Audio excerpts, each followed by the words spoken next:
तैयार हो जाइए बाजार के एक और एक्शन पैक दिन के लिए, जहां दुनिया भर के बाजारों से संकेत मिले जुले आते दिख रहे हैं, लेकिन भारतीय बाजारों में रहेगा एक्शन और एक बड़े मेगा मर्जर की होती हुई दिख रही है तैयारी। ढेर सारा एक्शन। स्वागत है आप सबका शेयर बाजार लाइव में। नमस्कार, मैं हूं अनिल सिंघवी। और नमस्कार, मैं हूं दीपांशु भंडारी। और अनिल जी, अगर मिड वीक है तो मेगा एक्शन तो होने ही वाला है सर। और मेगा एक्शन आते हुए दिख रहा है। सुबह सुबह इतनी बड़ी खबर, मीडिया के दो दिग्गज हाथ जोड़ते हुए देश की सबसे बड़े मीडिया कंपनी बनाने की तैयारी में सर। बिल्कुल दीप, और देश की नहीं, ये विश्व की सबसे बड़ी मीडिया कंपनियों में से जानी जाएगी। जी एंटरटेनमेंट और साथ ही सोनी पिक्चर्स, इन दोनों के बीच में मेगा मर्जर होने की तैयारी हो चुकी है। जी एंटरटेनमेंट के बोर्ड ने इस मेगा मर्जर को मंजूरी दी है। पहले मैं आपको जल्दी से बता दूं कि खबर क्या है। जी एंटरटेनमेंट के बोर्ड ने, जिसे हम अब शॉर्ट फॉर्म में जील कहेंगे ताकि आप आराम से समझ पाएं, जील जो लिस्टेड कंपनी है, इसका सोनी पिक्चर्स के साथ विलय होने जा रहा है। जी के बोर्ड ने इसको मंजूरी दे दी है और अब इस मंजूरी के तहत जील के पास जो कुछ भी लीनियर प्रॉपर्टीज़ हैं, जो कुछ भी डिजिटल असेट्स हैं, जो कुछ भी प्रोडक्शन फैसिलिटीज़ है और जो बड़ी लंबी चौड़ी लाइब्रेरी है जी एंटरटेनमेंट के पास, जो जिसे आप जी टीवी के नाम से जानते हैं, जो फ्लैगशिप चैनल है, इसके अलावा 40 से ज़्यादा जो चैनल्स हैं, ये सारी प्रॉपर्टीज़ ये जाएगी इस मर्जर में। सोनी को भी आप अच्छे खासे भली भांति पहचानते हैं, हिंदुस्तान में बड़ा दखल है, अंतर्राष्ट्रीय लेवल पर बड़ी कंपनी है। तो हिंदुस्तान के जो सोनी के ऑपरेशंस है और जो जी के ऑपरेशंस है, वो दोनों आपस में मर्ज होंगे। ये बड़ा ऐलान इस वक्त होता हुआ दिख रहा है। तो इस ऐलान के साथ साथ जो कुछ और खास बातें आती दिख रही है, पहले वो बता दी जाए।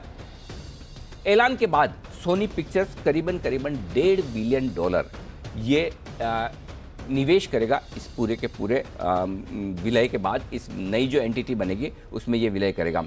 इसके साथ ही साथ पुनीत गोयनका, जो अभी जी एंटरटेनमेंट के एमडी और सीईओ हैं, वो इसी पद पर बने रहेंगे और कंपनी उन्हीं के नेतृत्व में आगे प्रोग्रेस और ग्रोथ करती हुई नजर आएगी।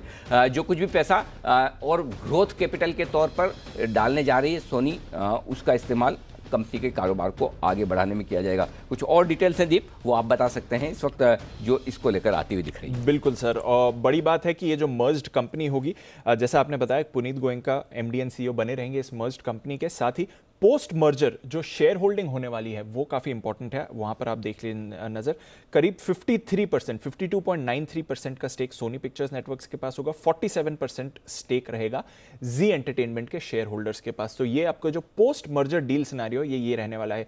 53% ऑलमोस्ट सोनी पिक्चर्स के पास, 47% रहेगा जी एंटरटेनमेंट के पास। ये जो मर्ज्ड कंपनी बनेगी, ये लिस्टेड कंपनी रहेगी। तो फिलहाल जो ये लिस्टेड कंपनी है, लिस्टेड कंपनी रहेगी। पोस्ट मर्जर जो भी कंपनी रहेगी, ये भारतीय बाजारों पर लिस्टेड रहेगी। साथ ही अगर आप देखें, 90 डे एक्सक्लूसिविटी पीरियड है, बाइंडिंग शीट साइन कर दी गई है, ड्यू डिलिजेंस का प्रोसेस भी यहां पर शुरू कर दिया गया है। तो वहां पर आप नजर रखिए। एक और इंपॉर्टेंट खबर, जो एग्जिस्टिंग प्रमोटर फैमिली है जी एंटरटेनमेंट की, वो मौजूदा शेयर होल्डिंग 4% से बढ़ाकर 20% कर सकते हैं, ऐसा विकल्प भी उनको दिया गया है। तो ये भी आपको एक इंपॉर्टेंट नजर देखनी है। और जैसा अनिल जी बता रहे थे, काफी सारी बड़ी सिनर्जीज इसमें आपको आती हुई दिखेंगी, क्योंकि जी एंटरटेनमेंट आप जानते हैं, मूवीज की बड़ी लाइब्रेरी है, एंटरटेनमेंट कंटेंट की बड़ी लाइब्रेरी है, म्यूजिक की बड़ी लाइब्रेरी है, डिजिटल स्पेस में एक बड़ा प्लेयर है, और साथ ही सोनी के साथ भी काफी सारी इन्हें सिनर्जीज आती हुई दिखेंगी। तो डिजिटल स्पेस में, नेटवर्क स्पेस में, प्रोडक्शन ऑपरेशंस, प्रोग्राम लाइब्रेरीज, ये सारी की सारी सिनर्जीज आपको इस मर्जर के तहत आती हुई दिखेंगी। तो काफी बड़ी डील है सर, काफी ज्यादा सिनर्जीज इन दोनों मीडिया जायंट्स साथ में बना पाएंगे। बिल्कुल मिलता जुलता कारोबार है। इनफैक्ट दुनिया भर में मैंने देखा है दीप, बड़ी अंतर्राष्ट्रीय कंपनियों में जो सबसे बड़ी नंबर 1 और नंबर 2 कंपनी और उनका मर्जर होता है, तो जिस तरह की वैल्यू बनती है माइनॉरिटी शेयर होल्डर्स के लिए और इंस्टीट्यूशनल इन्वेस्टर्स के लिए, वो लाजवाब है। क्योंकि अगर 1 और 2 नंबर के प्लेयर्स हैं, सबसे ज्यादा कॉम्पिटिशन, सबसे ज्यादा प्रतिस्पर्धा उन्हीं के बीच में होती है, राइट। और जब वो दोनों मिल जाए तो फिर बात ही अलग होती है, क्योंकि फिर जो बड़ा जायंट बनता है, जो बड़ी सिनर्जीज आती हैं, इंटीग्रेशन होता है, जो बड़ी कामकाज की स्केल आती है और जो प्राइसिंग पावर आता है, वो लाजवाब है। और काफ़ी ऐसे खर्चे हैं जो आपके कम हो जाते हैं। मसलन एंटरटेनमेंट क्षेत्र में सबसे बड़ा खर्चा आपका कंटेंट क्रिएशन का है और डिस्ट्रीब्यूशन का है। कंटेंट क्रिएशन में भी आप काफ़ी सिनर्जीज और इंटीग्रेशन ला सकते हैं। और जो डिस्ट्रीब्यूशन है, हम कहते हैं ना कि content is king and distribution is God, ये हमारे मीडिया में और एंटरटेनमेंट में कहा जाता है। तो वो एक बड़ा खर्चा जो बचता है वो गजब का होगा। सो दो बड़े ग्रुप साथ में आना ये हिंदुस्तान के मीडिया और एंटरटेनमेंट क्षेत्र में एक बहुत बहुत बहुत बड़ा डेवलपमेंट है। इनफैक्ट मैं ये कहूँगा कि ये डेवलपमेंट सिर्फ हिंदुस्तान तक लिमिटेड नहीं है, वर्ल्ड वाइड भी अगर आप देखेंगे तो एक बड़ी कंपनी बनने जा रही है। एक डिस्क्लेमर इससे पहले कि हम और आगे विश्लेषण करें, ये बता दें, जी एंटरटेनमेंट एक अलग ग्रुप की कंपनी है। बिल्कुल। जी मीडिया जिसके अंतर्गत हम आते हैं, जी बिजनेस हमारा चैनल जी मीडिया के अंतर्गत आता है। आपको सुनने में देखने में दोनों नाम सेम लगेंगे। किसी ज़माने में हम एक ग्रुप का हिस्सा हुआ करते थे, अब दोनों ग्रुप अलग है। जी एंटरटेनमेंट एकदम सेपरेट कंपनी है और इसीलिए अब जब आज हम आपके सामने पूरा विश्लेषण रख रहे हैं तो ये डिस्क्लेमर बिल्कुल भी ध्यान रहे कि जी बिजनेस का स्वामित्व और प्रबंधन जी मीडिया के हाथ में, और जी मीडिया बिल्कुल अलग तरीके का अलग ग्रुप है जो मीडिया बिजनेसेस में है। जी एंटरटेनमेंट कंप्लीटली अलग कंपनी है जहाँ पर ज़्यादातर फंड्स के पास हिस्सेदारी है और वो कंपनी बिल्कुल अलग है इसी लिहाज से। और जब दो बड़ी कंपनियां आकर मर्ज कर रही है तो जाहिर सी बात है, और जहां पर अब मेजॉरिटी शेयर होल्डर बड़ा पार्टनर सोनी होगा, क्योंकि 50% से ज्यादा हिस्सेदारी इस मर्जर के बाद सोनी के पास रहेगी और बाकी जो जी के एग्जिस्टिंग शेयर होल्डर्स हैं उनके पास लगभग 47% हिस्सेदारी रहेगी, सोनी के पास 53% हिस्सेदारी रहेगी। सिंगल लार्जेस्ट शेयर होल्डर वो भी मेजॉरिटी शेयर होल्डर सोनी होगा। इसलिए वैसे भी इस प्रपोज मर्जर के बाद तो पूरी तरह से एकदम ही साफ है कि एक अलग कंपनी, अलग ग्रुप, अलग एंटिटी आपके सामने आने वाली है। तो दीप, मैं ये कहूंगा कि ये एक बड़ा लैंडमार्क डेवलपमेंट है पूरी मीडिया और एंटरटेनमेंट इंडस्ट्री में और ये नए पैमाने तय करेगा। और जो दो बड़े प्लेयर्स के साथ में आने का फायदा है वो मिलेगा सिर्फ और सिर्फ दो लोगों को। पहला, minority share holders, retail share holders, और दूसरा जो इंस्टीट्यूशंस लंबे समय से जी एंटरटेनमेंट के शेयर को होल्ड कर रहे हैं उनके लिए वैल्यू क्रिएशन बनता हुआ दिखेगा। तो ये बड़ा फायदा होने जा रहा है माइनॉरिटी शेयर होल्डर्स और इंस्टीट्यूशनल इन्वेस्टर्स के लिए। बिल्कुल, तो बड़ा फायदा होने वाला है सर। और जब दो बड़े मीडिया पावर हाउसेस ऐसे अपनी हाथ जोड़ते हैं तो जिस तरह की सिनर्जीज बनती हैं वो काफ़ी इंटरेस्टिंग है सर। जैसा कि हम डिटेल्स भी देख रहे थे, जहाँ तक जी एंटरटेनमेंट का सवाल है, बड़ा बड़ा कंटेंट लाइब्रेरी है। कई सालों से ऑफकोर्स इन्होंने एक लीडरशिप बनाई हुई है, तो वो कंटेंट लाइब्रेरी जो इनके पास बनी हुई है वो काफ़ी बड़ी है सर। 190 कंट्रीज में इनकी प्रेजेंस है। तो अगर आप सोनी के कॉम्बिनेशन के साथ अगर देखें तो ग्लोबली एक बड़ा वो एक्शन बनते हुए दिखता है। 10 रीजनल लैंग्वेजेस में करीब 100 चैनल्स इनके हैं इस समय और 35 इंटरनेशनल चैनल्स भी हैं इनके पास। भारत में बहुत बड़ा मार्केट शेयर है, करीब 1/4 ऑफ मार्केट शेयर भारत में इनके पास कंटेंट के हिसाब से आता है। और जो प्रोग्रामिंग सिनर्जीज आती हुई दिख रही हैं वो काफ़ी लाजवाब है सर। तो जो आप वैल्यू क्रिएशन की बात कर रहे थे, इन सिनर्जीज के साथ मिलजुल कर जो होती है और जो नया ये डील स्ट्रक्चर होगा उसके फायदे काफ़ी आते हुए दिख रहे हैं सर इस समय। दीपी, इसमें सबसे बड़ा फायदा क्या है? सबसे बड़ा फायदा ये कि जी के जो जी एंटरटेनमेंट को अभी चलाने वाले जो टॉप मैनेजमेंट है, पुनीत गोयनका साहब है, वो बने रहेंगे एमडी और सीईओ के पद पर। देखिए, अल्टीमेटली कंपनी उनसे चलती है जो उसके टॉप पोस्ट पर बैठे हैं और जो लीडरशिप देते हैं, राइट। सो सोनी को इस चीज़ की अहमियत समझ में आई है और उन्होंने ये कहा कि हम पुनीत गोयनका साहब को ही रखेंगे इस पद पर, उन्हीं के नेतृत्व में ये मर्ज कंपनी। सोचिए, मतलब आज कई सारे लोग जो सवाल उठा रहे हैं और उठा रहे थे कि पुनीत गोयनका साहब को पद पे रहना चाहिए, नहीं रहना चाहिए, एमडी सीईओ के पद पर। आप सोचिए, सोनी जैसी सक्सेसफुल इतनी बड़ी अंतर्राष्ट्रीय कंपनी ये कह रही है ना, न सिर्फ आप जी एंटरटेनमेंट को संभालिए बल्कि मर्ज एंटिटी जहां पर मेजोरिटी स्टेक सोनी की है, जहां मेजोरिटी, उसके बावजूद उनका भरोसा है बिल्कुल कि ये पूरा बिजनेस जिस तरह से पुनीत गोयनका साहब ने इस लेवल तक बनाया है, इस साइज का बनाया है, उसको देखते हुए उल्टा सोनी का भरोसा उन पर ज्यादा है। वो कह रहे हैं कि हमारा जो इंडियन बिजनेस है जिसके साथ आप ये मर्ज करने जा रहे हैं उसे भी आप संभालिए, उसे भी आप चलाइए। इससे बड़ा कोई एक सर्टिफिकेट हो नहीं सकता कि किस तरह से जी एंटरटेनमेंट के टॉप मैनेजमेंट ने कंपनी को इस लेवल तक पहुंचाया, किस तरह की उनकी काबिलियत है और किस तरह से उन पर भरोसा है उनके कॉम्पिटिटर का। करेक्ट, सबसे बड़े कॉम्पिटिटर का जो अब तक कॉम्पिटिशन में थे, अब हाथ मिलाकर साथ में आगे बढ़ रहा है। तो ये एक बहुत बड़ा स्टेटमेंट है। वोट ऑफ कॉन्फिडेंस हो गया, वोट ऑफ कॉन्फिडेंस 100%। इसके बाद किसी के सर्टिफिकेट की जरूरत नहीं, क्योंकि वो पैसा लगा रहे हैं, $1.5 बिलियन से ज्यादा डालने के लिए तैयार है, राइट। अपना बिजनेस मर्ज करें, यानी कि जो सोनी के पास खुद का बिजनेस है वो बिजनेस जी में जा रहा है, प्लस $1.5 बिलियन। करेक्ट, $1.5 बिलियन कम नहीं होते, 11-12 हजार करोड़ आप कंपनी में डालने जा रहे हैं ग्रोथ कैपिटल के तौर पर, बड़ी चीज है। प्लस उनका कॉन्फिडेंस आप इस बात से भी देखिए, अभी 4% के आसपास एग्जिस्टिंग जो प्रमोटर्स हैं उनकी हिस्सेदारी है। उन्होंने ये भी कहा कि आप इस हिस्सेदारी को 20% तक ले जाइए, कोई दिक्कत नहीं, धीरे धीरे आप जब बढ़ाना चाहें। यानी कि वो कमिटमेंट देख रहे हैं, कमिटमेंट चाहते हैं, और इसीलिए, और वो ये चाहते हैं कि दोनों कंपनियों में जो अच्छी अच्छी बातें हैं उसका फायदा मिले। और अच्छी बात क्या है, जी एंटरटेनमेंट में उनका टॉप मैनेजमेंट, लीडरशिप क्वालिटीज, उसको वो साथ में ले रहे हैं। जो पुराने प्रमोटर्स हैं उनका कॉन्फिडेंस कंपनी में लगातार बना रहे, वो दूसरे कॉम्पिटिटिव बिजनेसेस में न जाए, उसके लिए तो बात हो ही रही है, लेकिन इसके साथ साथ उन्हें स्टेक बढ़ाने का ऑप्शन दिया जा रहा है कि आप 4 से 20% तक स्टेक ले जा सकते हैं। ये दूसरा बड़ा कंफर्ट है सोनी के पास, जो एग्जिस्टिंग मैनेजमेंट के साथ है, जो साफ नजर आता है। आइए हमारे सारे एक्सपर्ट्स हमारे साथ जुड़ रहे हैं, इस मेगा मर्जर पर बातचीत करते हैं। हमारे साथ बाजार के जाने माने एक्सपर्ट और ओमकारा कैपिटल के वरिंदर बंसल जुड़ रहे हैं, सेठी फिनमार्ट के एमडी विकास सेठी साहब जुड़ रहे हैं, राकेश बंसल साहब हमारे साथ जुड़ रहे हैं। जेंटलमैन, गुड मॉर्निंग आप सबको और बहुत बहुत धन्यवाद सुबह सुबह हमारे लिए वक्त निकालने के लिए। वरिंदर, सबसे पहले आपसे पहला रिएक्शन इस मेगा मर्जर पर, कैसे देखते हैं आप इस मेगा मर्जर को, और हिंदुस्तान की एंटरटेनमेंट इंडस्ट्री में ये कितना बड़ा डेवलपमेंट है, कितनी बड़ी वेव्स बनाएगा, ये बताइए। सर, बाकी this is like hitting the ball out of the park. मैं क्यों बोल रहा हूँ सर ऐसा कि आपको भी एंटिटी मिल जाएगा जिसमें आप सोनी में पार्टिसिपेट कर सकते हैं जी के साथ साथ। करेक्ट।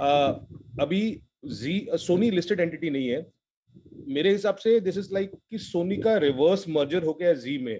सो आपको पहले अगर जी ही में कुछ जो भी डाउट्स थे, बट अभी सोनी की स्ट्रेंथ और जी का डिस्ट्रीब्यूशन दोनों मिल रहा है साथ में।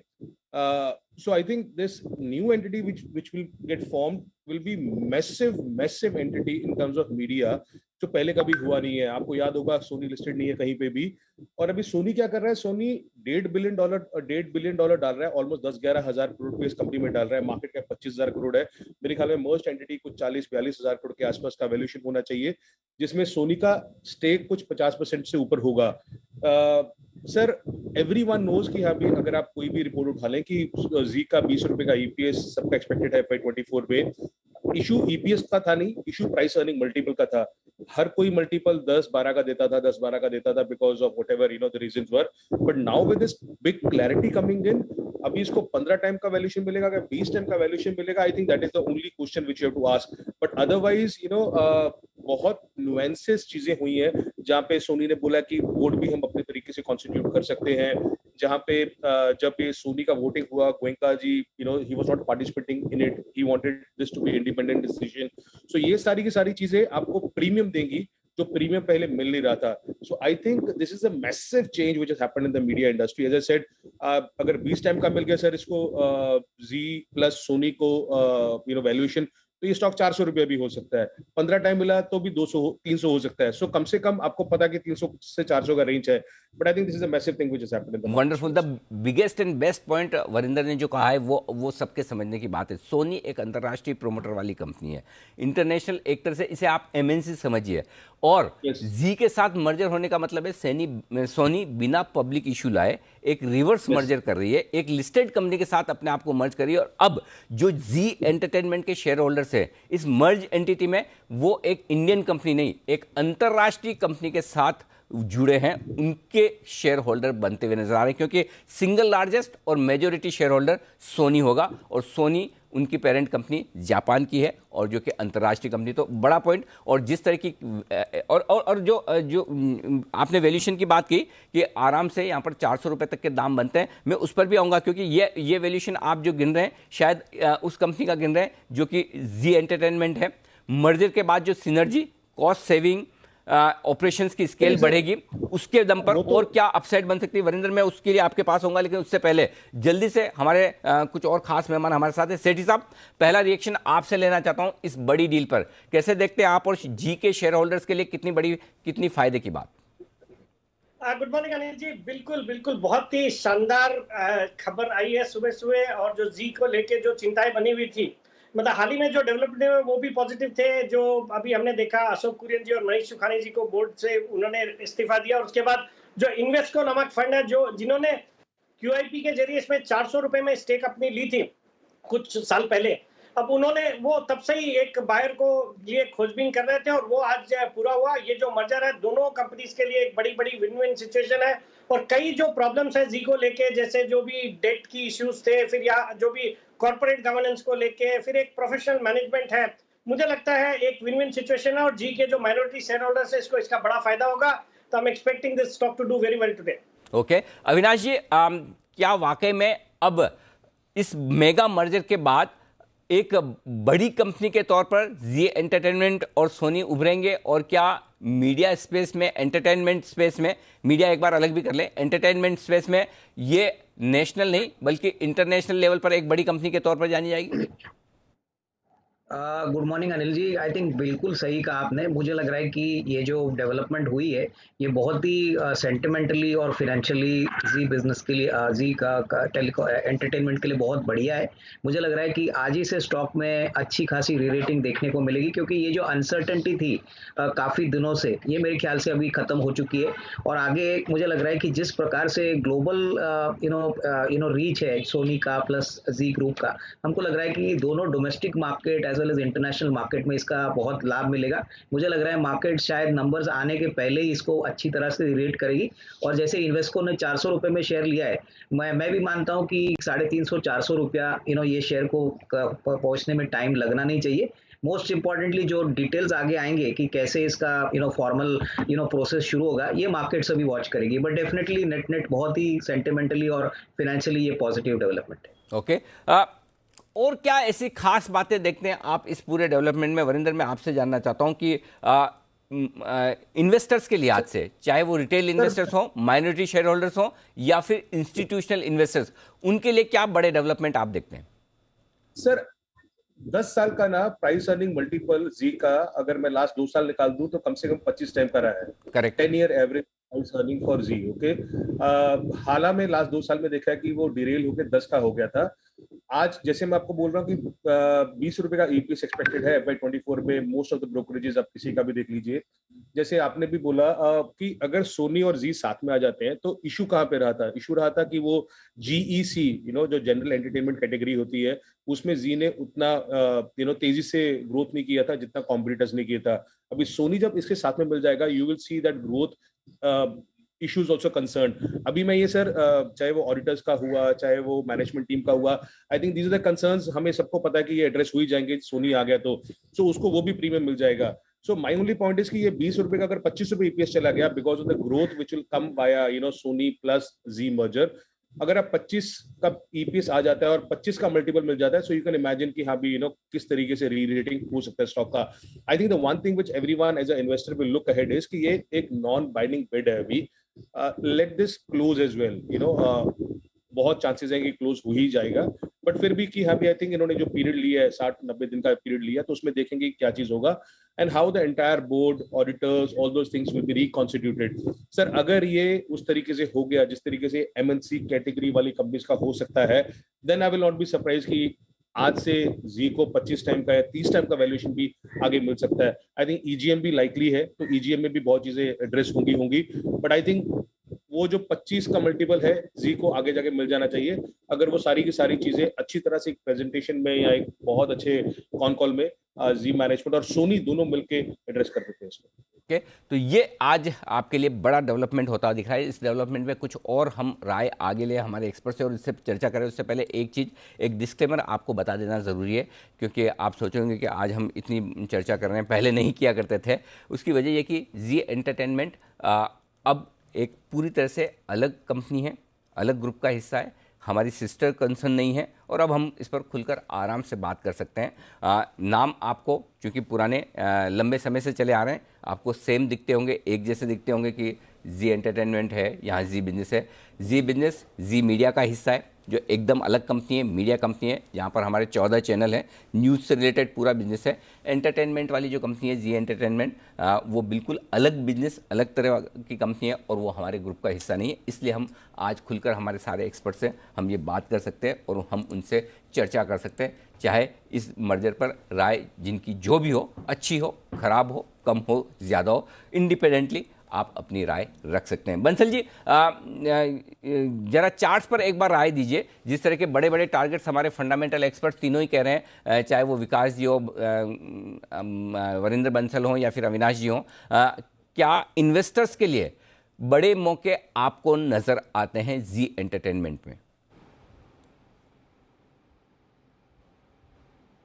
बिल्कुल अनिल जी, जी एंटरटेनमेंट में निवेश के लिए अनिल जी बड़े मौके हैं, और जिस तरीके से फंडामेंटल वाले बड़े बड़े टारगेट दे रहे हैं, तो टेक्निकली बड़े से बड़े वाला रिवर्सल है, 255 के अराउंड चल रहा है। और अनिल जी नीचे में 235 240 एक अहम सपोर्ट है, और जिस तरीके का एक बड़े वाला रिवर्सल है, लगता नहीं है कि 235 के नीचे स्टॉक जाके क्लोजिंग देगा, तो डाउन साइड कैप्ड है, री रेटिंग का कैंडिडेट है। और भूलना नहीं चाहिए 2018 में ये स्टॉक 600-620 के अराउंड चल रहा था, और उस समय लग रहा था कि ये .com के जो हाइज हैं 658 660 के वो लेवल्स टूटेगा, बट 2018 में OTT के पेनिट्रेशन के बाद स्टॉक में करेक्शन आई थी, और अब जिस तरीके का टेक्निकल स्ट्रक्चर है, एक बड़ी री रेटिंग का कैंडिडेट है। और अनिल जी कॉन्फिडेंस इतना है कि जी एंटरटेनमेंट ना सिर्फ खुद री रेट होगा, बल्कि एक मीडिया में भी दूसरे स्टॉक्स भी मीडिया के री रेट होंगे, और ओवरवेट खरीदारी की राय है। 235 सेफर साइड हो गए, वैसे तो 240 के नीचे की क्लोजिंग नहीं आनी चाहिए।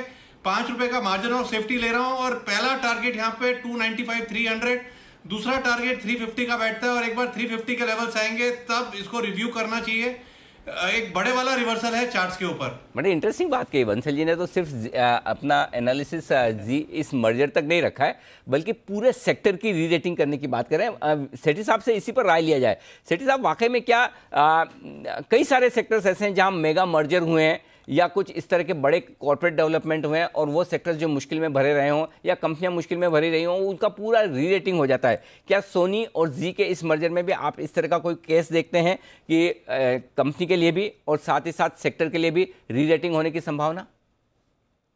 बिल्कुल अनिल जी, ऐसा बिल्कुल संभव है और होगा भी। मुझे लगता है जिस तरह के डेवलपमेंट हुए हैं, डेफिनेटली पूरे सेक्टर के लिए बड़ा पॉजिटिव है, और खास करके ये जो दोनों कंपनियां मर्ज हो रही है, उसके कारण से इनके बीच में जो सिनर्जीज के बेनिफिट है, जो कंटेंट का बेनिफिट है, और वैसे भी ये दोनों कंपनियां नंबर 1 और नंबर 2 थी, तो बहुत ही बड़ा पॉजिटिव है। और उसके अलावा जो एक OTT प्लेटफॉर्म पे भी इन दोनों के जो सोनी लिव है या ZEE5 है, उनका मर्जर के बाद जो ये एक बहुत ही फॉर्मिडेबल एक कंपटीशन होगा नेटफ्लिक्स के लिए, अमेजन प्राइम के लिए, और बाकी भी मुझे लगता है जो मीडिया सेक्टर की कंपनी है, खास करके सन टीवी, उस पर भी मुझे लगता है आज इसका एक पॉजिटिव इंपैक्ट देखने को मिलेगा। तो overall very positive news for the sector sir. बिल्कुल, इस डिस्क्लेमर के साथ कि जी बिजनेस जिस कंपनी के अंडर में वो जी मीडिया है, डिश टीवी अलग ग्रुप की कंपनी है, जी एंटरटेनमेंट अलग ग्रुप की कंपनी है, जी मीडिया अलग ग्रुप की कंपनी है, तो मतलब जी एंटरटेनमेंट एक अलग ग्रुप है। लेकिन उसके बावजूद जो अभी आप वरिंदर आप कह रहे थे कि इसका असर आपको कई सारे और कंपनियों पर फैलता हुआ नजर आएगा, तो क्या आपको लगता है कि चाहे डायरेक्ट कनेक्शन ना हो, लेकिन क्या आपको लगता है कि और कई सारे स्टॉक्स और कई सारी कंपनियां होंगी जिन पर इसका असर पड़ेगा? सर वो हो सकता है सर, टू बी ऑनेस्ट आज जो स्टेप हुआ है ना sir, this is a massive re rating of the Zee promoters. So अगर री रेटिंग होगा तो आज सर हमें जी पे ही फोकस करना चाहिए, जी एंटिटीज पे फोकस करना चाहिए। जी के भी 3-4 कंपनीज हैं जो लिस्टेड कंपनीज हैं, आई थिंक उनमें री रेटिंग होगा। बिकॉज सर ये 2-2.5 साल हो गए हैं जब हम बात कर रहे थे बार बार कि हाँ भी ये इशू है, वो इशू है, ऐसा इशू है।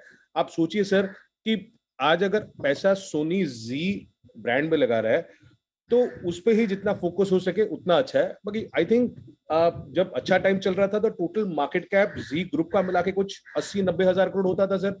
आज के टाइम पे वो कम हो गए, कुछ 30 हजार करोड़ रह गया कि अगर हम सब एंटिटीज मिला के चले।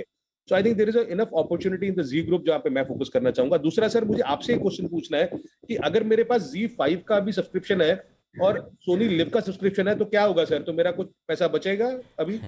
उम्मीद करें कंज्यूमर के तौर पर, नो डाउट। ये सवाल अच्छा है, और देखिए क्यों बचेगा वो मैं बताता हूं आपको। उसका रीज़न ये है कि जब दो बड़ी कंपनियां आकर अपने ऑपरेशंस को इंटीग्रेट करेगी, सिनर्जीज लाएंगी, कॉस्ट सेविंग करेगी, तो जाहिर सी बात है उसका फायदा कंज्यूमर्स को जाएगा ही जाएगा, राइट।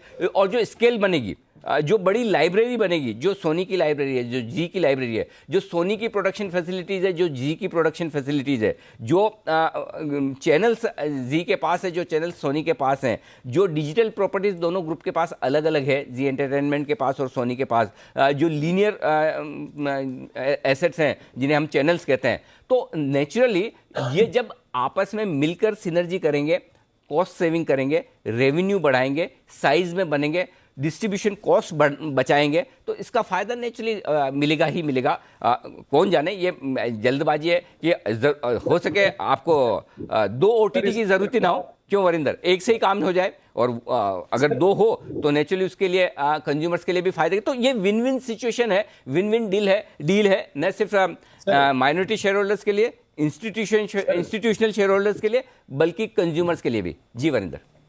सर पता है, आपको मालूम है सर, आप और मैं मीडिया में काम कर चुके हैं, तो मैं आपको बता सकता हूं सर कि लास्ट 10 साल से मीडिया का साइकिल चला नहीं है जी। एक चीज, और कभी भी कोई भी डील हमने देखा है सर मीडिया में, हमेशा क्या होता था कि corporate entity, Indian corporate entity किसी ना किसी मीडिया में पैसा लगाती थी, जिसके कारण हम बात करते थे media sector. I think if I can recollect sir, और जिसपे आप भी शायद टिप्पणी कर सकते हैं, कि ये पहली बार हुआ कि किसी एमएनसी कंपनी ने इतना बड़ा पैसा जो है एक लिस्टेड मीडिया कंपनी में लगाया। हमने देखा कभी भी कोई भी डील हुआ, इट इज ऑलवेज कॉर्पोरेट्स को, because of whatever power issues and all, उन्होंने पैसा लगाया।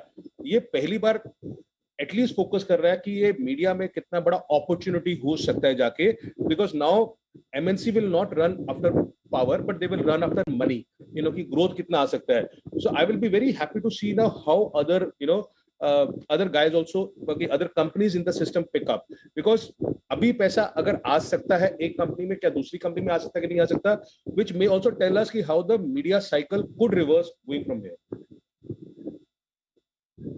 तो ये बड़ी इंटरेस्टिंग चीज़ आपने बताई है कि किस तरह से मीडिया इंडस्ट्री में जो लंबे समय से लोगों का पैसा बनानी, शायद अब वो वक्त आ रहा है जब इस सेक्टर की भी एक एक करके सारे सेक्टर्स जो है मुश्किल में रहे पिछले 5-7 सालों में, उनकी री रेटिंग होने का वक्त आ रहा है। ये री रेटिंग किसी न किसी एक ट्रिगर से होती है। सेठी साहब, क्या सेक्टर की री रेटिंग का ट्रिगर आज जी ने और सोनी ने दे दिया है?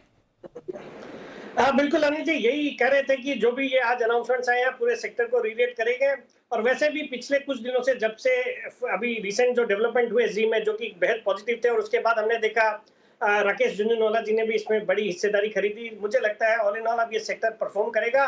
पिछले कई मल्टी ईयर अंडर परफॉर्मेंस के बाद मुझे लगता है पूरा सेक्टर ही अच्छा करेगा। और यहाँ पे मैंने जी पे तो फोकस करना ही है, बाकी मुझे लगता है सन टीवी भी पॉजिटिव रहेगा, और बाकी भी और कंपनियां जो मीडिया से रिलेटेड है उनमें एक बिल्कुल री रेटिंग होनी चाहिए। ओके, लेकिन किस तरह से री रेटिंग हो सकती है और क्यों होनी चाहिए, ये इस बात पर डिपेंड करता है कि मर्जर कितना बड़ा है और क्या वाकई में ये मेगा मर्जर है। कुछ डिटेल्स, कुछ डेटा क्रंचिंग, कुछ रिसर्च हमारी टीम ने की है, और उसके बाद कुणाल जी भी निफ्टी के मीडिया इंडेक्स पर कुछ एक स्पेसिफिक और बड़ी इंटरेस्टिंग राय अपनी रखना चाहते हैं। लेकिन उससे पहले वरुण दुबे हमारे साथ तैयार है। वरुण, सबसे पहले तो बताइए ये डील कितनी बड़ी है जो आपने कैलकुलेट की है, जो डिटेल्स निकाली है, डेटा निकालें, उसके हिसाब से बताएं। डेफिनेटली अनिल जी, आप समझिए ये कंपनी जो है, जो बनेगी जी और सोनी मिलके, ये देश की सबसे बड़ी, from the point of view viewership जो है उसके लिहाज से देश की सबसे बड़ी कंपनी बनने वाली है। क्यों? जी के पास फिलहाल करीब 19% मार्केट शेयर है व्यूवरशिप में, और सोनी के पास करीब 9% के आसपास है। तो ये मिलके हो जाता है कितना? करीब 28%। और जो सबसे आगे आज के टाइम पे था, उनका मार्केट शेयर करीब 24% के आसपास का था। तो ये देश की सबसे बड़ी मीडिया कंपनी बन जाएगी। आपको ये समझना है, तो अभी 28%, हाँ अभी 28% है, और साथ में मिलने के बाद जो बढ़ेगी वो अलग, वो सिनर्जीज अगर प्ले आउट होंगी तो वो तो और हो जाएगी। क्योंकि देखिए, किसी भी मीडिया कंपनी के लिए सबसे बड़ा क्या होता है? कंटेंट। और जी के पास जितना बड़ा कंटेंट है, मैं आपको बता दूं 2.6 लाख घंटों का कंटेंट जो है वो जी के पास 2.5 लाख घंटों, 2.5 लाख घंटों का कंटेंट है। इतनी बड़ी कंपनी है ये। 4,800 से ज्यादा फिल्मों का टाइटल है इनके पास। अगर आप कंटेंट की वैल्यूएशन देखेंगे तो 5,400 करोड़ के ऊपर का कंटेंट है इस कंपनी के पास। तो इस साइज की कंपनी, और अगर सोनी इसके साथ मिल जाए, मैं आपको व्यूअरशिप के बारे में बताता हूं। सोनी की व्यूअरशिप है इंडिया में करीब 700 मिलियन व्यूअरशिप, राइट। जी की है 1.3 बिलियन, 1.4 बिलियन लेटेस्ट नंबर, अब 1.4 बिलियन हो गई होगी, है ना? तो आप ये समझिए डबल है कंटेंट के व्यूअरशिप के लिहाज से भी। तो आप टोटल मिला के देख लीजिए 2.1 बिलियन के आसपास पहुंच जाएगी। तो भले व्यूअरशिप के लिहाज से हो, मार्केट शेयर के लिहाज से हो, ये कंपनी सबसे बड़ी बनने वाली है। और एक ये जो रीजनल लैंग्वेजेस में स्पेशली जी की सिनर्जीज हैं वो काफी ज्यादा हैं। तो सोनी की स्ट्रेंथ, जी की स्ट्रेंथ जीईसी तो है जनरल एंटरटेनमेंट में, बट स्पेशली जो रीजनल फोकस है अन्य लैंग्वेजेस में जो इनके चैनल्स हैं, इनकी प्रोग्रामिंग होती है, वो एक बहुत बड़ी सिनर्जी आगे जाकर लेकर। सबसे बड़ी बात है ना अनिल जी, मुझे लगता है अब दुनिया में कोई भी ऐसा देश नहीं होगा जहां इनकी प्रेजेंस नहीं होगी, क्योंकि जी का प्रेजेंस देखिए आप 190 देशों में है और सोनी जो है वो 167 देशों में। तो दुनिया के हर कोने कोने में आपको ये चैनल मिलेगा। ओके मतलब आप कहीं भी घूमने जाएं, छुट्टी मनाने जाएं, बिजनेस पर्पस से जाएं, जी बिजनेस नहीं ये ग्रुप अलग है। तो जी एंटरटेनमेंट और सोनी के एंटरटेनमेंट चैनल्स आपको दुनिया भर में देखने को मिलेंगे। रीच के लिहाज से और कारोबार के लिहाज से वरुण कितना बड़ा हो सकता है? देखिए मैंने जैसे कि आपको कहा कि कारोबार के लिहाज से अगर आप देखेंगे तो सिर्फ आपको टीवी चैनल्स नहीं देखनी है बल्कि डिजिटल स्पेस भी देखना है, जहाँ पे ZEE5 जो है वो काफी हद तक एक्सपांड ऑलरेडी कर रहा है और यहाँ पे इनकी रीच काफी अच्छी है। अगर आप टीवी चैनल्स में भी देखेंगे ना अनिल जी, तो देश में जो फिल्में देखी जाती है उसमें से 25% फिल्में जो है वो केवल जी नेटवर्क पे देखी जाती है। तो इस लिहाज से अगर आप देखेंगे तो जो ओवरऑल जनरिक चैनल्स है उसमें भी काफ़ी बड़ा है। और रीच के लिहाज से तो जैसे कि मैं बता चुका हूँ कि ZEE5 जो है, इसके अलावा सोनी का भी अगर आप देखेंगे तो सोनी लाइव है और काफ़ी कुछ है जो कि आपको ओवरऑल जो डिजिटल स्पेस है उसमें प्रेजेंस दिलाता है। तो इसके चलते भी इन कंपनीज की जो ओवरऑल रीच है वो बढ़ेगी। तो सिर्फ टीवी चैनल्स में नहीं बल्कि डिजिटल स्पेस में भी ये कंपनियां काफ़ी बड़ी होने वाली है। और जी के पास 100 से ज़्यादा चैनल है, इंडिया में सोनी के पास करीब 31 चैनल्स है। एब्सोल्युटली। कुणाल जी निफ्टी मीडिया इंडेक्स पर अपनी राय देना चाहते हैं जी?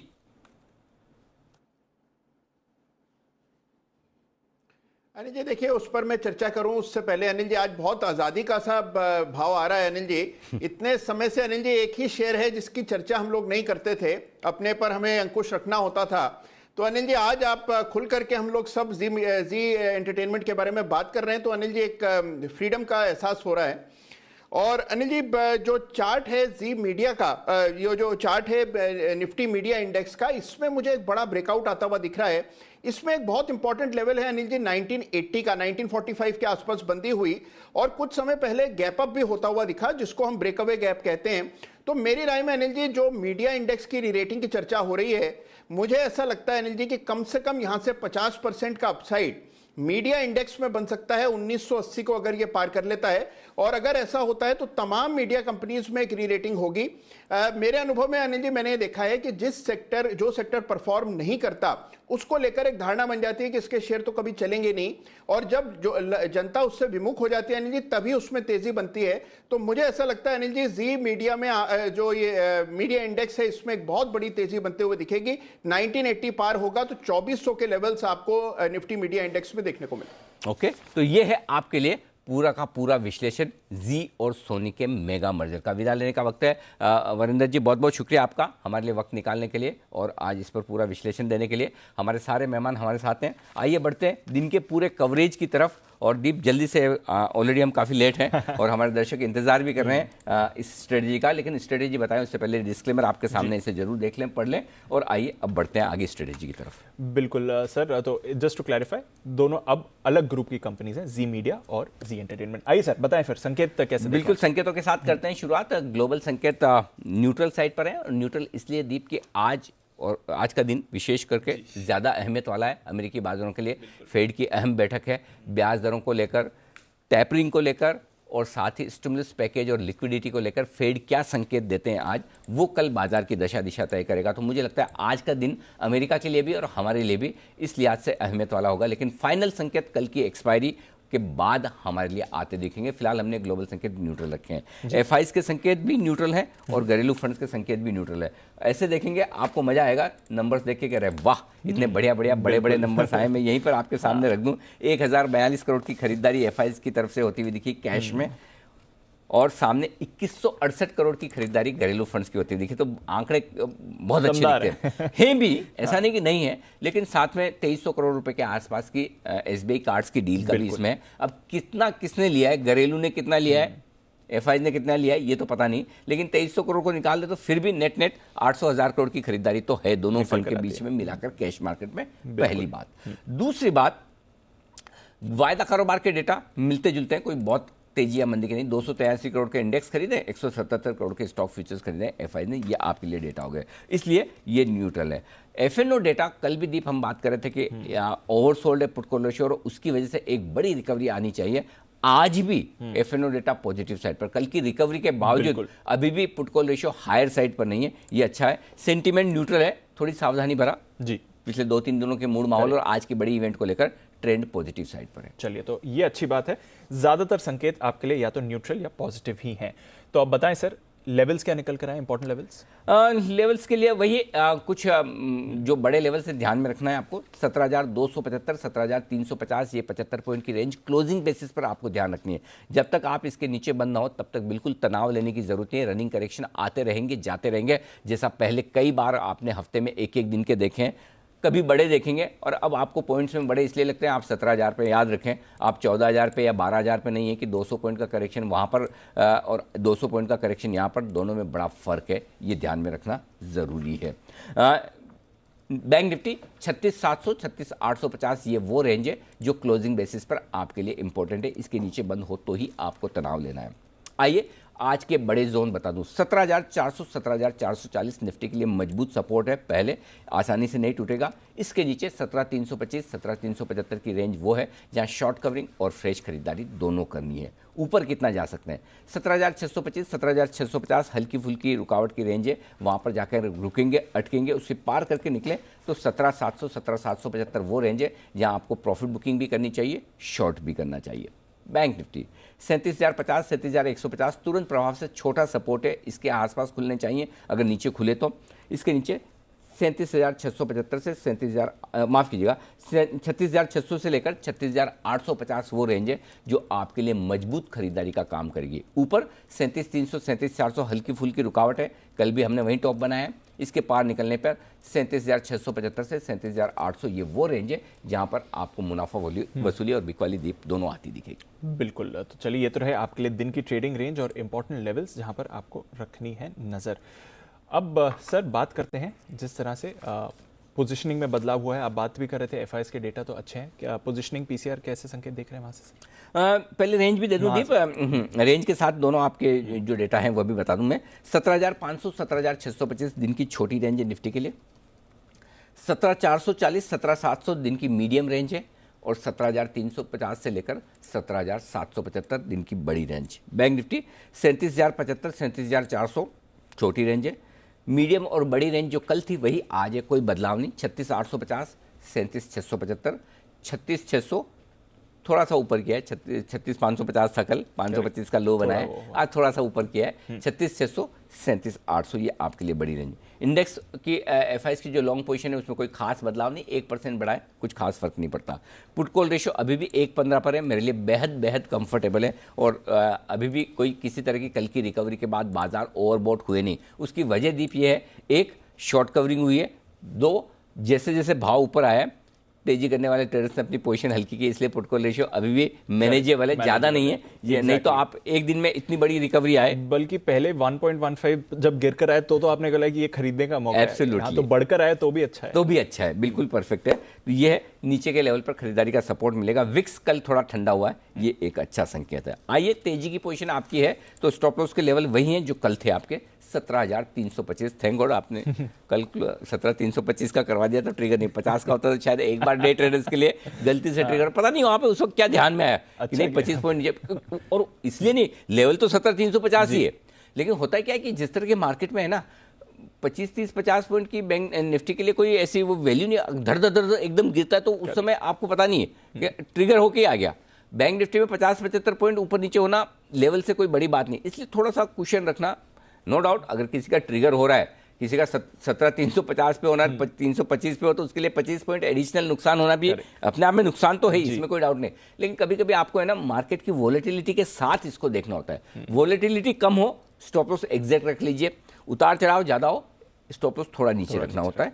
बैंक निफ्टी इंट्राडे 37,000 रखिए, 250 पॉइंट नीचे, क्लोजिंग 36,850 पर, यही कल भी था, आज भी है। कल आपने इंट्राडे रखा होता तो उसके बाद 400 450 पर नीचे गया ना 37,000 के, तो कम से कम उतना ब्लड प्रेशर तो नहीं बढ़ा, वापस ऊपर आ गया अलग बात है, लेकिन जो मतलब ऊपर नीचे आप हो जाते तो उससे कम से कम आप बच गए। ये आपके लिए स्टॉप लॉस का लेवल। शॉर्ट पोजीशन अगर आपकी है 17,650 का रखिए स्टॉप लॉस इंट्राडे और क्लोजिंग दोनों बेसिस पर, और बैंक निफ्टी पर 37,500 का रखिए इंट्राडे और क्लोजिंग बेसिस पर। जी दी क्लियर है सर। तो ये तो आपके लिए सारे इंपॉर्टेंट लेवल्स मौजूदा पोजीशंस के आते हुए दिख रहे हैं। नई पोजीशंस आज कैसे बना रहे हैं सर?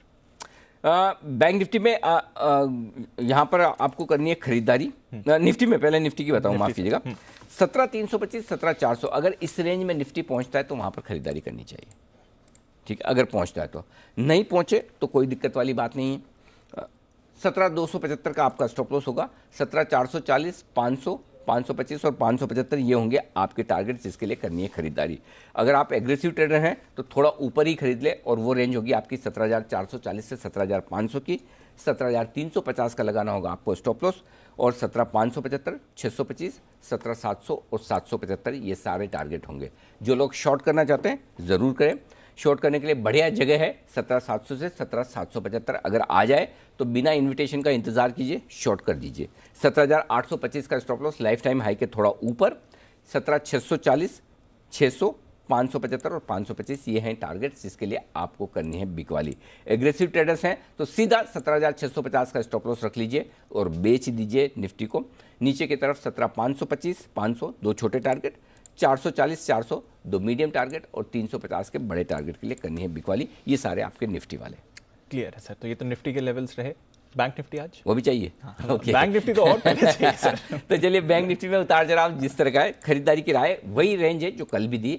36,700 से 36,850 की रेंज में आए तो वहाँ खरीदिए ज़रूर। स्टॉप लॉस 36,500 का दूर रखना है, कल भी यही कहा था और वो फ़ायदा भी हुआ है।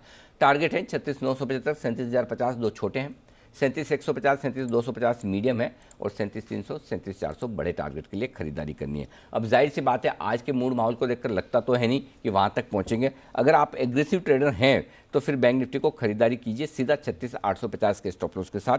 ऊपर के टारगेट जो बनेंगे 37,400 500 675 और 800, ये चार टारगेट के लिए आपको करनी है खरीदारी। जो लोग शॉर्ट करना चाहते हैं ज़रूर करें, इस रेंज में मिले, कल नहीं मिला, हो सकता है आज मिले। 36,000 माफ कीजिएगा 37,650 से 37,800 की रेंज है जहां पर आपको बैंक निफ्टी को बेचना चाहिए। 38,000 का स्टॉप लॉस, 37,550 400 300 और 150 ये है टारगेट जिसके लिए बिकवाली करें। और अगर आप एग्रेसिव ट्रेडर हैं तो सीधा 37,500 का ही स्टॉप लॉस रख लीजिए और शॉर्ट कर दीजिए, लेकिन एकदम स्ट्रिक्ट स्टॉप लॉस होना चाहिए। इसके ऊपर निकले तो फिर काट लें, फिर खड़े ना रहें। ये एग्रेसिव ट्रेडर्स के लिए 37,150 37,000 छोटे टारगेट हैं, 36,925 36,850 मीडियम टारगेट है, 36,750 और 36,600 बड़े टारगेट के लिए करनी है बिकवाली। जी जी क्लियर है सर। तो चलिए, सारे लेवल सारे टारगेट्स पोजीशंस के लिहाज से आपके सामने आ चुके हैं। बैन लिस्ट में भी काफ़ी चेंजेस हुए हैं सर। 3 स्टॉक्स बैन से बाहर आए हैं, सेल, एक्साइड और नैल्को। तो यहाँ पर इंटरेस्टिंग रहेगा, सेल नैल्को दोनों मेटल दिग्गज और साथ ही Exide. Vodafone, IRCTC, PNB, Indiabulls housing और सन टीवी अभी भी बैन में बने हुए हैं। फंड्स के डेटा तो आपने समझा दिया सर। वायदा कारोबार के लिहाज से भी देखेंगे, काफ़ी इंटरेस्टिंग डे होना चाहिए आज। तो चलिए, पूरा सेटअप आपके सामने है। अब जान लेते हैं कौन से स्टॉक्स हैं जो खबरों के दम पर एक्शन में रहेंगे। ऑफकोर्स जी एंटरटेनमेंट पर तो नजर रहेगी, पर इसके अलावा वरुण, देवांशी और साथ ही मानसी हमारे साथ तैयार हैं और ब्रोकरेजेस बताएंगे आशीष। वरुण, बताएं क्या है आज के ट्रिगर्स और कुछ खबरें। डेफिनेटली, तो ट्रिगर्स में आज रूट मोबाइल, इसकी कंपनी की बोर्ड की बैठक है, पूंजी जुटाने पे ये बोर्ड विचार करने वाला है। और जाहिर सी बात है, यूएस में FOMC की जो बैठक है उस पर नजर रखनी है, उसका आउटकम आएगा, कल सुबह आएगा। ये AGMs है हिंदुस्तान कॉपर की, IDFC, इसके अलावा आइनक्स रीजर, जुबिलेंट इंग्रेविया, जुबिलेंट फार्मोवा और अरविंद स्मार्ट स्पेसेस की। कल जो IPO खुला था पारस डिफेंस एंड स्पेस, पहले ही दिन 16.57 टाइम्स जो है ये IPO भरा है और रिटेल ने इसमें जम के पैसा लगाया है। रिटेल का जो हिस्सा है 31.36 टाइम्स भरा है। तो आज देखते हैं और कितना इंटरेस्ट इस काउंटर में देखने मिलता है। बिल्कुल, तो नजर रखेंगे इन सारे काउंटर्स पर। देवांशी, गुड मॉर्निंग, बताएं आपके पास कौन सी खबरें हैं।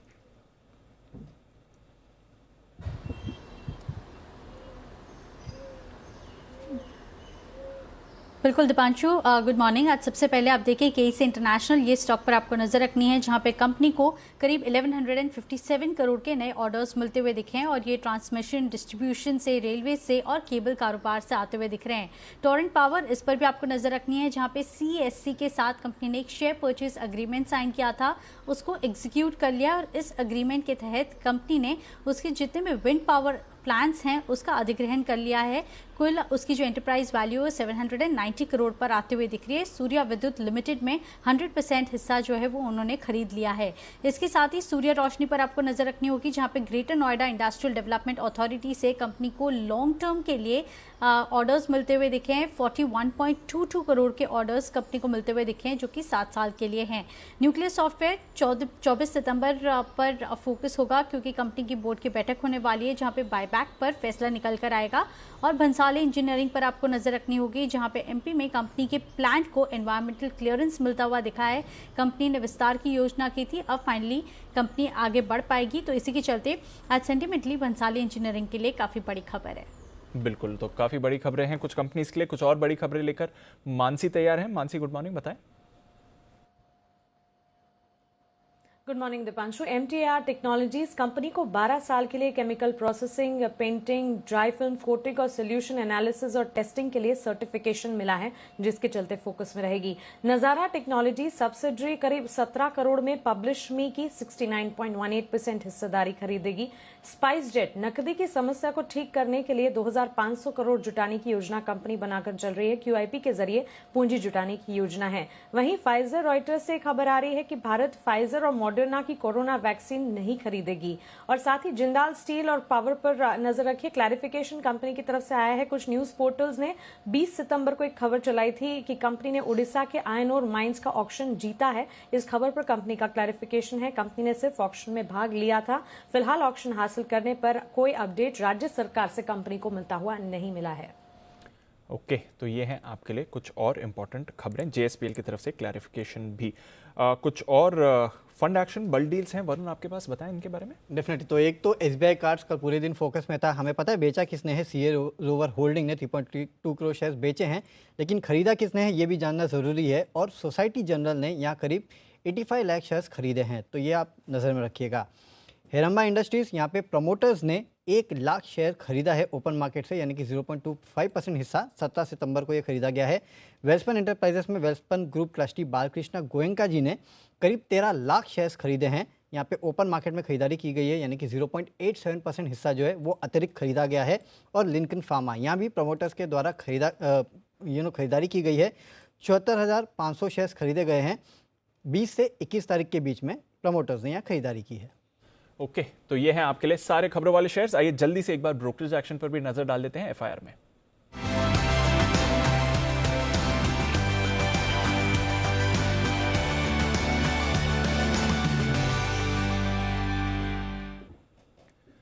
मॉर्निंग आशीष, क्या कहती हैं आज की रिपोर्ट्स?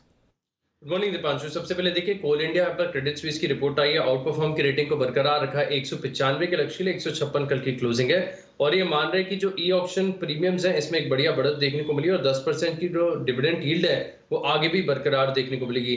HUL पर 2 रिपोर्ट्स आई हैं। नोमेरा खरीदारी की राय दे रहे हैं 2950 के लक्ष्य के लिए। वहीं मैक्वारी ने जो है आउट परफॉर्म की रेटिंग थी और लक्ष्य 31 से बढ़ाकर 3300 रुपए कर दिया है। ये कह रहे हैं कि जो ऑपरेशनल आवर्स हैं स्टोर्स के वो सामान्य हो चुके हैं, इसका एक फायदा देखने को मिलेगा। और इसके अलावा डालमिया भारत पर नजर रखिए। यहाँ पर एनुअल रिपोर्ट आने के बाद CLSA की तरफ से रिपोर्ट आई है। आउट परफॉर्म की रेटिंग को बरकरार रखा है 2370 रुपए के लक्ष्य के लिए।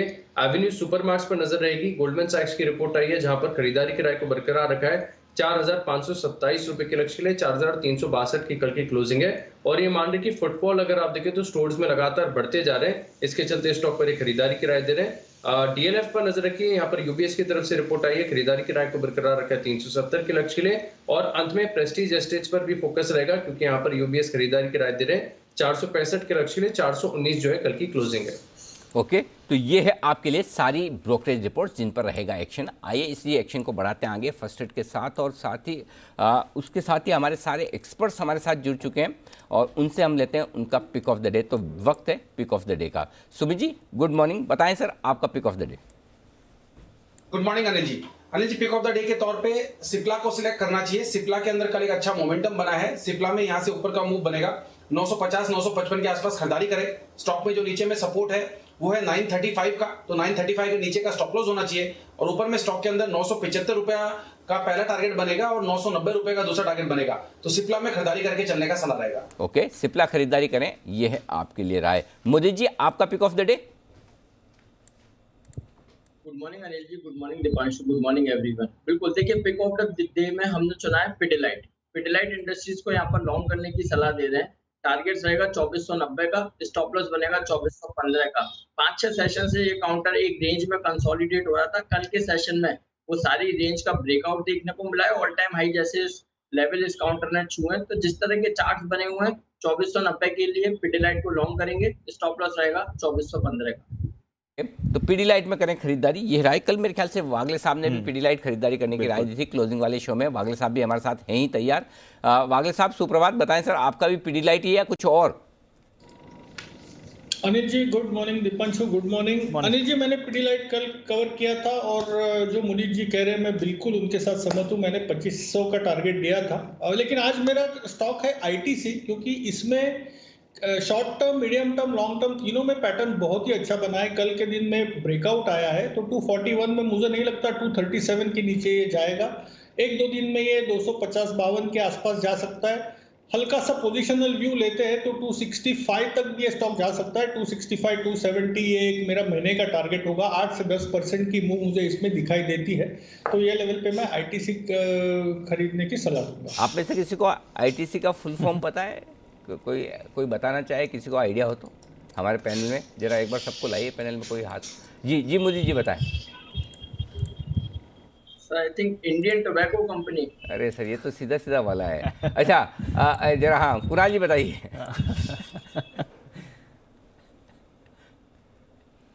अनिल जी, मैं भी यही कह रहा था, इंडियन टोबैको कंपनी है अनिल जी। तो आपको क्या लगा है? मतलब इतना जीके मेरा ढीला है। अभी देखो, आप सबको वागले साहब बताएंगे। जी वागले साहब बताइए। अनिल जी, आप इतने सीधे सीधे सवाल नहीं पूछेंगे, इसकी मेरे को गारंटी है। 100%। तो बताइए, जवाब दीजिए। तो आप नहीं, मेरे पास जवाब नहीं है, लेकिन आपका सवाल पे जो जवाब आया है उस पर मुझे हंसी आ रही है, क्योंकि इतने सीधे सीधे सवाल तो आप पूछेंगे नहीं। तो इसका फुल फॉर्म होता है इम्पॉसिबल ट्रेडिंग कंपनी। जिस स्टॉक में ट्रेड करना इम्पॉसिबल हो, ये वो आईटीसी है। और जो ट्रेड करके, तो मतलब देखो, ट्रेडर को तो वॉलेटिलिटी चाहिए, ऊपर नीचे होना चाहिए। एक मतलब स्टॉक बहुत सारे बनाए थे ना jokes. ITC buy at 200, stop loss at 200, target at 200। ये सब आपने देखा ना। वही आईटीसी ऐसा बच्चा है, 202 से निकलता है, 195 तक जाता है, वापस ऊपर में 215 तक जाता है, 202 के घर में आ जाता है। ऐसे मीम्स होते थे बहुत ज़्यादा। तो अब ये इम्पॉसिबल ट्रेडिंग कंपनी, ये एकदम इनक्रेडिबल इन्वेस्टमेंट कंपनी है। तो इन्वेस्टमेंट के लिहाज से आईटीसी खरीदें। वागल साहब कुछ कह रहे हैं। जी सर बताएं। अनिल जी, आपने ये कोविड के टाइम में रिवेंज टूरिज्म ये वर्ड सुना है? आई थिंक हम सब ने सुना है। करेक्ट। तो ये ऐसा अभी आईटीसी में जो ये रैली आ रहा है, ये रिवेंज रैली है। जो भी सब मजाक हो रहा था, जोक हो रहा था, ये जो भी सब हमने व्हाट्सएप पे देखा, ये इतनी तेज जाएगा। मैंने पिछली बार भी 222-23 पे जब कुणाल जी और राकेश जी ने पहले आइडेंटिफाई किया था, मैंने कहा था ये अभी ये निकलेगा और रुकेगा नहीं। तो मुझे लगता है ये इसका बॉटम हो गया है। ये शायद ऑन द अपसाइड सरप्राइज करेगा। 260, 270 तो एकदम कंजर्वेटिव है। थोड़ा सा लंबा अरसा लेते हैं तो ये 300 तक भी जा सकता है। ओके, तो हरजीत सिंह है हमारे एक दर्शक को कह रहे हैं इस टाइम चलेगा। ये है आईटीसी का फुल फॉर्म। बहुत बढ़िया। क्रिएटिविटी की तो मतलब आप कोई मतलब कमाल ही है मतलब। अच्छा, बाय द वे, वो इंडियन टोबैको कंपनी नहीं, इसका नाम इंपीरियल टोबैको कंपनी हुआ करता था। आईटीसी का शॉर्ट फॉर्म जो है इंपीरियल टोबैको। हमारे जो शॉर्ट फॉर्म को पूरा बड़ा विस्तार करने वाले जैन साहब, उन्होंने भी मैसेज करके भेज दिया है इंपीरियल। आजकल जैन साहब भी पता नहीं याद ही होगा, ऐसा तो नहीं बोले गूगल होगा, क्योंकि जब वो वीएसटी को वर्जीनिया सुल्तान कह सकते हैं तो फिर इसका मतलब आईटीसी भी जैन साहब को याद होगा। आइए पिक ऑफ द डे और हमारे एक्सपर्ट से लेना है। बताएं कुणाल जी, आपकी आज की pick.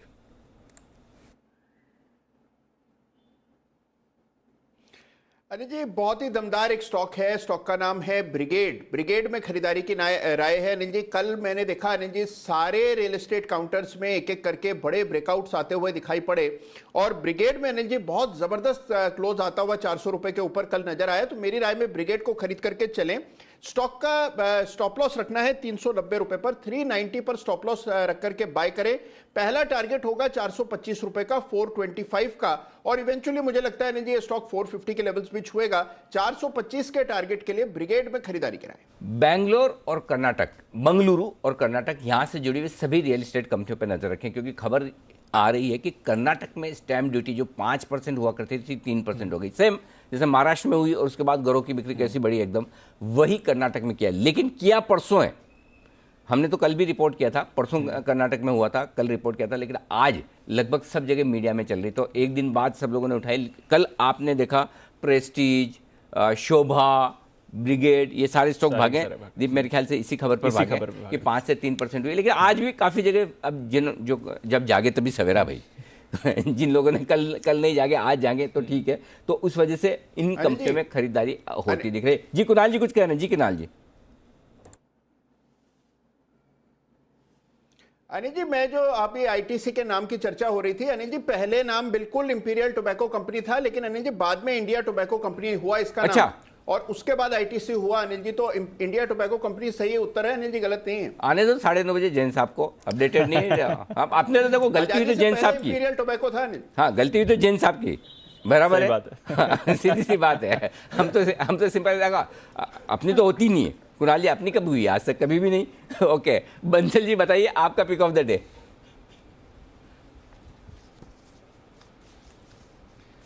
Anil ji pick of the day से पहले अनिल जी वो बिल्कुल जैन साहब ने अनिल जी ऑन एयर बोला था कि आईटीसी का नया नाम इंपीरियल टोबैको कंपनी है, तो इस पे अनिल जी क्लैरिफिकेशन दीजिएगा, और अगर जैन साहब गलत हैं तो एक अच्छी सी मतलब कि एज अ पेनल्टी एक अच्छी सी पार्टी का प्रबंध करवाइएगा जयपुर में अनिल जी, तो ये एक रिक्वेस्ट है। और जो जी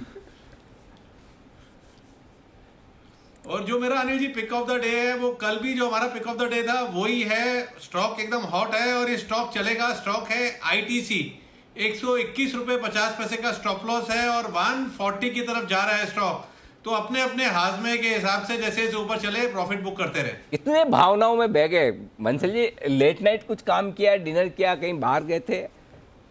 पीछे की टीसी तो बराबर है, आगे आपके आई नहीं है, एनटीपीसी है, कल का तो एनटीपीसी था।